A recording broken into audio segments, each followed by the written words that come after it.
Насаат кечи тартуулайт. Шейх Абдишүкүр Ажы Нарматов. Кудайыма шүгүр, соцсеттерде жакшы жолго колдонсо болот. Мен өзүм мисалы Facebook'ка киргенди билбейм, Facebook'та жокмун деле. Instagram дегенде жокмун. Бирок бул бир туугандарыбыз ошо биздин маселелерди Facebook, Instagram'га киргизет. 1-2 күн мурда миллион биздин жазылган адамыбыз болду. Ошо миллиондогон адам ошондой насаат бөлсө болот экен го. Жылаңа сүрөттү койбостон, башканы койбостон, иманга, исламга чакырсак болот экен го. Динибизди үйрөнсөк болот экен го.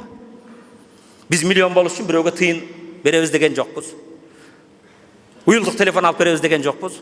Урматтуу мусулман бир туган, колуңдагы Аллах Таала берген ниматыңды колдонсоң, иман үчүн, ислам үчүн. Колуңдагы телефонуң сенин момет чыкпаган минбарың болушу мүмкүн. Ал минбар аркылуу сен адамдарга иман, исламды жеткизүүң мүмкүн. Адеп ахлакты жеткизүүң мүмкүн. Канчалаган адамдар тамекиден, атың өчкүр арактан тыйылып, иманга, исламга келип жатат, намазга келип жатат. Сен себепчи болсоң, ошолордун бардык соогуна ээ болосуң кыяматка чейин.